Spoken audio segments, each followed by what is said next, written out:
Hello，各位大朋友、小朋友，我係希婷姑娘，好開心今日同大家開一本新書。呢本書叫做《跟溝通大師戴爾·卡內基學習17個處世原則》。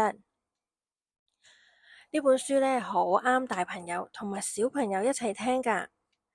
你哋呢，有冇覺得同人相處呢係有啲困難㗎？有陣時候呢，好想同嗰個人呢打好個關係，但係硬係呢就好似做唔到咁樣。如果你都好想學習同人哋好好溝通，同人哋建立一個珍貴嘅關係，咁呢本書呢就一定要睇啦。我哋一齊去學習一下點樣呢好好去同人哋溝通。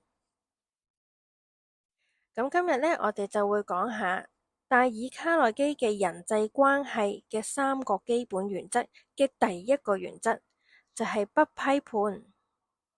有冇小朋友一聽到不批判？但係有陣時候我都好想提醒我個朋友，咁佢真係有啲嘢係做得唔好嘛。咁卡內基佢會咁答你喎，你真心希望朋友變好，呢份心意好難得啊。但係要傳遞自己嘅真心都唔容易㗎。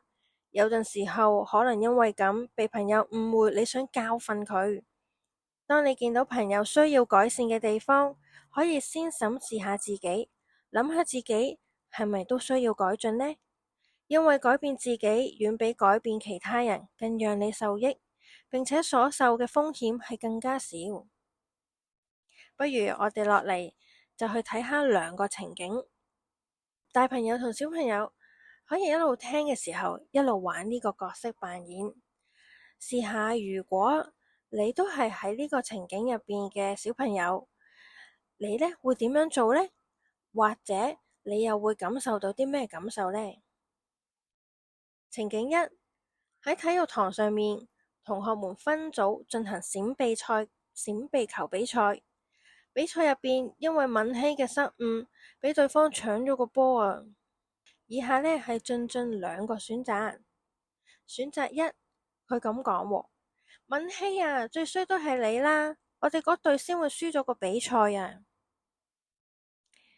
大家可以喺度停一停，爸爸媽媽可以試下角色扮演一下，講返同樣嘅說話，同樣嘅語氣，俾小朋友感受下。小朋友，你哋試下去感受，如果有一個朋友咁樣同你講，你嘅心情會係點呢？好啦，跟住就到佢嘅第2個選擇。敏希，唔好太難過啦，唔緊要噶，我都成日做錯嘢噶，我哋集中精神再嚟過啦。我哋又可以喺度停一停，爸爸媽媽又試下角色扮演一下今次呢一個嘅回應。小朋友又去感受一下，你聽到之後個心情又會係點嘅呢？我諗呢，感受完之後，你哋都會知道，如果你係俊嘅話，你會作出乜嘢嘅選擇？咁呢，我哋又嚟聽下情景2啦。建宇呢係敏希坐佢隔籬嘅同學仔，咁呢，佢同朋友喺小息嘅時候玩得太開心啊，唔小心撞到敏希嗰張台。但係敏希呢，啱啱喺度做緊功課啊，啲字呢，俾佢咁撞一撞，寫到歪嚟歪斜。咁敏希呢，佢又有2個選擇喎。第一個選擇，佢咁樣同建宇講：最衰都係你啦，我啲字寫到歪晒啦，你呢個討厭鬼真係好討厭啊！咁大家又可以玩下呢個角色扮演，又去感受一下啦喎。敏希呢，佢嘅第2個選擇係，好傷心啊！你睇下我寫俾朋友嘅信呢，寫到污糟晒，要重新再寫啦。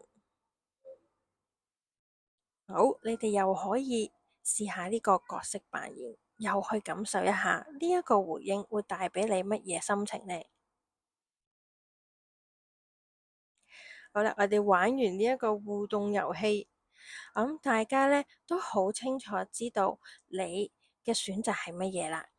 當我哋呢去指責朋友之前呢，可以先企喺朋友嘅角度諗一諗啦。因為呢，其實無論係邊一個都好，即使係爹哋媽咪、係老師、係小朋友，都係會有犯錯嘅時候。如果犯錯嗰個係你會想聽到人哋同你講啲咩呢？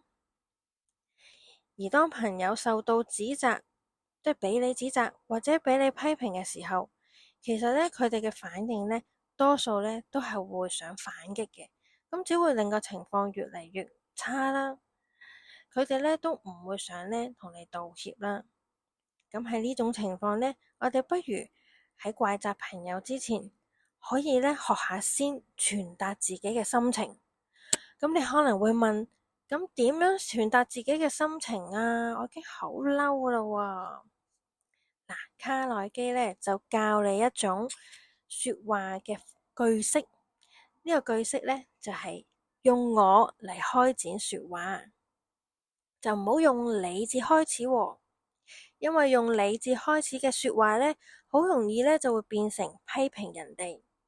同朋友溝通嘅時候，如果我哋可以先講出自己嘅心情、感受同想法，對方就可以用比較平和嘅情緒嚟聽你講嘅嘢啦。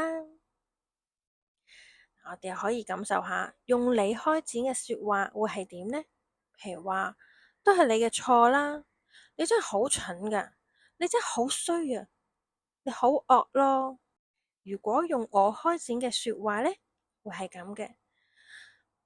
我感受到呢，我好傷心啊，我依家嘅心情呢係咁樣啊。咁樣呢，朋友會更加願意去聽，因為呢，你係講緊你自己，佢呢冇感受到俾人攻擊。咁樣大家自然而然呢，就會去討論點樣解決呢一個問題，而唔係互相發火啦。好啦，今日我哋呢就講到嚟呢度啦。總結一下啦，我哋今日呢講咗人際關係嘅第一個原則，就係不批判。而如果我哋唔批判咁樣去講說話，咁可以用咩代替呢？就係用我 iMessage 嚟開展一個對話。希望今日你哋又學識咗一個好好溝通嘅技巧啦。如果你哋聽完覺得對你有價值嘅，不妨話俾我聽啦。我聽到之後呢，都會覺得我做嘅嘢係有價值噶，有幫到人，咁我都會好開心嘅。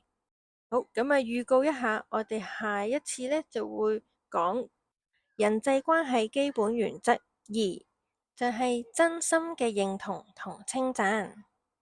咁我哋下次見啦，拜拜。